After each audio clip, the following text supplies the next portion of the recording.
आज हम डिस्कस करेंगे बांग्लादेश में पावर क्राइसिस के कारण को लेकर, जिसमें अदानी ग्रुप ने अपनी पावर सप्लाई रोकने का फैसला किया है और कब तक ये पावर सप्लाई रुकेगी और कितना पैसा आउटस्टैंडिंग है, इसके बारे में हम डिस्कस करेंगे। और कैसे इंडिया और नेपाल के बीच में जो एक हाइड्रो पावर प्रोजेक्ट है वो कैसे बांग्लादेश को बिजली सप्लाई कर रहा है ये भी देखेंगे। और साथ के साथ हम ये रिसेंट डेवलपमेंट भी देखेंगे जिसमें फॉर्मर यूएस प्रेसिडेंट ट्रंप ने हिंदूज के अगेंस्ट जो एट्रोसिटीज जो हो रही है बांग्लादेश में उसके बारे में क्या कहा है और कमला हैरिस का क्या इंस्टेंस है। तो चलिए शुरू करते हैं। तो दोस्तों, अदानी पावर और बांग्लादेश के बीच एक एग्रीमेंट था जिसमें अदानी झारखंड के कोडा से 1496 मेगावाट जो बिजली है वो बांग्लादेश को सप्लाई कर रहा था। लेकिन प्रॉब्लम यह है कि बांग्लादेश ने अभी तक अपने ड्यूज क्लियर नहीं किया और ये ड्यूज लगभग $850 मिलियन तक पहुंच गए हैं। तो इसके कारण अदानी ने वार्निंग दी है कि अगर वो ड्यूज क्लियर नहीं होते हैं 7 नवंबर तक तो वो बिजली सप्लाई रोक देंगे। वैसे तो जो लास्ट वार्निंग दी थी वो 30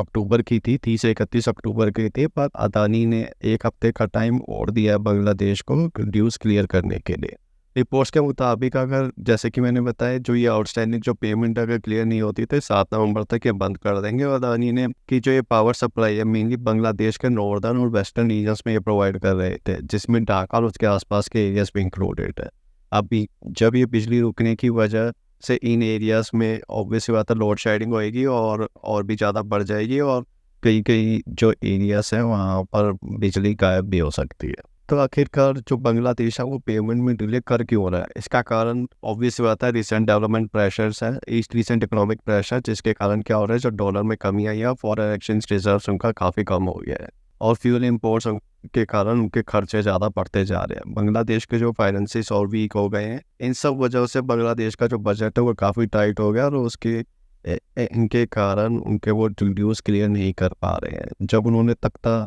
पलट किया, जब शेख हसीना को निकालना, तो उन्हें पहले ये सारी चीज़ें सोच लेनी चाहिए थी कि उनकी पूरी इकोनॉमी बैठ जाएगी और उसके कारण उन्हें काफ़ी मुश्किल चीज़ों का सामना उन्हें करना पड़ेगा। अब इसमें ये मत सोच लेना कि इसमें इंडियन गवर्नमेंट का कुछ हाथ है कि इंडियन गवर्नमेंट प्रेशर कर रही है कि नहीं, ये जो यूनिस की गवर्नमेंट जो चला रहे हैं इन्होंने इंडिया के बारे में अनाप शनाप बोल रहे हैं, जिसके कारण इंडियन गवर्नमेंट उन्हें सबक सिखाने के लिए ऐसा कर रही है। ऐसा नहीं है, ये डिसीजन पूरा का पूरा अडानी का है क्योंकि उनके ड्यूज क्लियर नहीं हुए हैं। $850 मिलियन बहुत बड़ा अमाउंट होता है और इसी के कारण ही ये सारी चीज़ें हो रही हैं। इनके साथ साथ अगर हम देखें कि जो यूएस प्रेसिडेंट डोनाल्ड ट्रंप है उन्होंने अपने रिसेंट स्पीच में कहा कि बांग्लादेश में जो हिंदूज की सेफ्टी को लेकर उन्होंने सीरियस कंसर्न रेज किया है और उन्होंने अपनी स्पीच में ये भी कहा कि हिंदू माइनॉरिटीज वहाँ पे अनसेफ फील नहीं कर रहे हैं। ऑब्वियस सी बात है, बड़ी लेट बोले, पर हिंदूज के अगेंस्ट जो भी एट्रोसिटीज हो रही है पहले से ये कंसर्न ये रेज करना था, पर इन्होंने अब पूरी बड़ी स्पीच दी है और उन्होंने स्पेशली बताया कि हिंदूज के खिलाफ क्या क्या उधर एट्रोसिटीज हो रही है और यूएस गवर्नमेंट को कुछ ना कुछ एक्शन लेना चाहिए। इसके अलावा पिछले कुछ महीनों में बांग्लादेश में हिंदू कम्युनिटी पर अटैक हो रहे थे, जिसके कारण वहाँ पे लगभग 30,000 हिंदुओं ने प्रोटेस्ट किया। ये प्रोटेस्ट उन अटैक्स के अगेंस्ट था जो कि टेम्पल्स और रिलीजियस गैदरिंग पर हुए हैं और ये कम्युनिटी अपनी सेफ्टी के लिए बांग्लादेश गवर्नमेंट से एक्शन के लिए डिमांड मांग रही है। ट्रंप ने हैरिस पर यह भी निशाना साधा कि उन्होंने ह्यूमन राइट्स इश्यू पर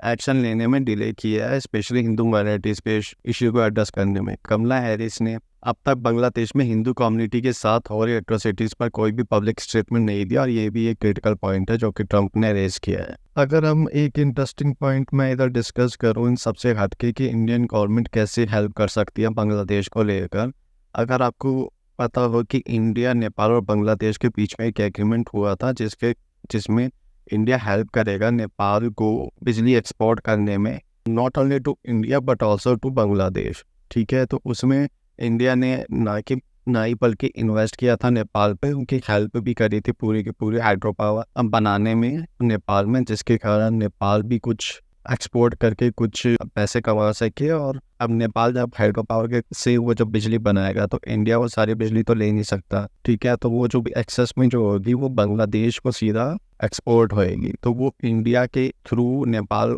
इंडिया और बांग्लादेश के थ्रू जो लाइन बिछी हुई है उस लाइन के थ्रू वो नेपाल इंडिया को भेजेगा, फिर देन इंडिया बांग्लादेश को देगा और बांग्लादेश पैसा सीधा नेपाल को भेजेगा, जिसके कारण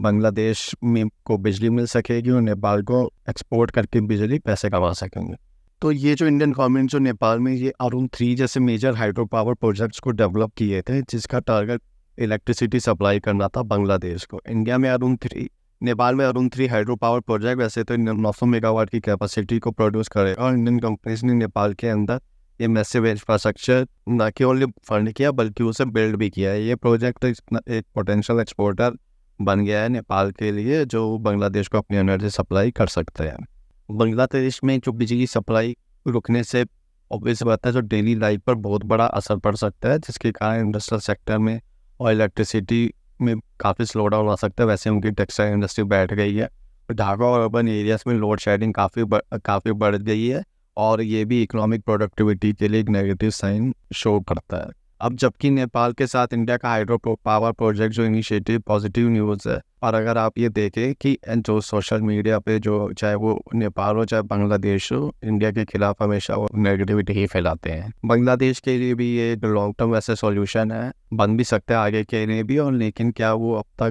तक अपने क्लियर ड्यूज कर पाएंगे जिससे अदानी के साथ उनका रिलेशन नॉर्मलाइज हो सके और अदानी कोई पावर कट ना करे। दोनों कंट्रीज का एनर्जी पार्टनरशिप और रिलीजन सॉल्यूशंस पर आगे काम करते रहेंगे, और ये भी हो सकता है कि बांग्लादेश इंडियन गवर्नमेंट को रिक्वेस्ट करें इस चीज़ के लिए। में भी हो सकता है कि इंडियन गवर्नमेंट कुछ उन्हें लोन दे, सॉफ्ट लोन दे कि तुम आगे रीपेमेंट कर देना, पर अभी हम तुम्हारी जगह हम पेमेंट कर देंगे, और कुछ बहुत ही लो इंटरेस्ट रेट्स पे हो सकता है कि बांग्लादेश को सॉफ्ट लोन इंडियन गवर्नमेंट दे दें। तो ये था अभी तक की कहानी बांग्लादेश के पावर क्राइसिस को लेकर, जिसमें नेपाल और इंडिया के हाइड्रो पावर प्रोजेक्ट के बारे में हमने देखा, और साथ ही साथ ट्रंप और हैरिस का क्या इंस्टांस रहा बांग्लादेश की ह्यूमन राइट्स पर। हिंदू कम्युनिटी का प्रोटेस्ट जो कि 30,000 लोगों ने अभी प्रोटेस्ट किया, और ये भी डिस्कशन का एक टॉपिक है। आपके क्या थॉट्स हैं इस सिचुएशन को लेकर? अपने व्यूज़ हमें जरूर कमेंट्स में ज़रूर बताएं, और अगर आपको ये वीडियो पसंद आया तो प्लीज़ लाइक और सब्सक्राइब जरूर कीजिए। Thank you, thanks for watching, bye.